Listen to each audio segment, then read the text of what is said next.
এই ক্ষমতা আছে, কোরআন ঘুমন্ত বিবেককে জাগিয়ে তোলে। আমরা ওমরে ফারুকের ঘটনা জানি।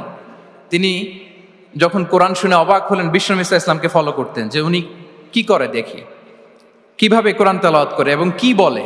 রাসূল সাল্লাল্লাহু আলাইহি ওয়াসাল্লাম তেলাওয়াত করছেন, ওমরে ফারুক পেছন থেকে শুনতেছেন। বিশ্বনবী তেলাওয়াত করছেন, আল হাক্কাতু মাল হাক্কা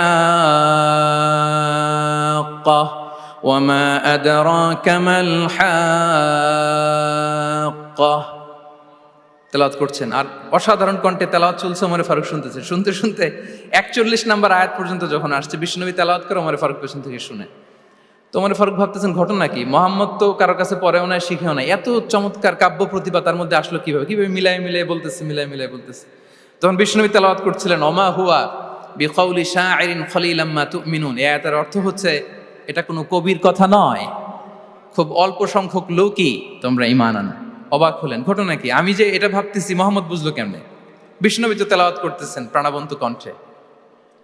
তো মোহাম্মদ কি গণক হয়ে গেল নাকি? মানুষের ভেতরে কি চলে সে গণনা করে বলে দেয়, তা না হলে বুঝলো কি করে? সুবহানাল্লাহ। কোইন্সিডেন্টলি এর পরের আয়াতটাই ছিল ওয়ালা বিকাউলি কাহিনিন খলিলাম মা তাযাক্কারুন। না, এটা কোনো গণকের গণনা নয়, খুব অল্প সংখ্যক লোকই তোমরা উপদেশ গ্রহণ করো। সে তো অবাক, এটা কবিতাও না, এটা গণনাও না, এটা কি? পরের আয়াত ছিল তানজিলুম মির রাব্বিল আলামিন। এটা জগৎ সমূহের রব আল্লাহ তাআলার পক্ষ থেকে নাজিল হয়েছে। সুবহানাল্লাহ। আর একটা ঝাঁকুনি খেলেন। এজন্য এই ঘটনাটাকে আমি এভাবে বলি যে সূরা হাক্কা দিয়ে আল্লাহ তাআলা ওমরে ফারুকের হৃদয়ে একটা ধাক্কা মেরেছেন। ওই ধাক্কায় উনি কালিমা পড়ে মুসলমান হয়ে গিয়েছেন। তাহলে কোরআনের এই পাওয়ার আছে। কোরআন নানা উপমা দিয়ে, মাসাল দিয়ে আমাদের কাছে গাইডেন্স হাজির করে যেন আমরা বুঝতে পারি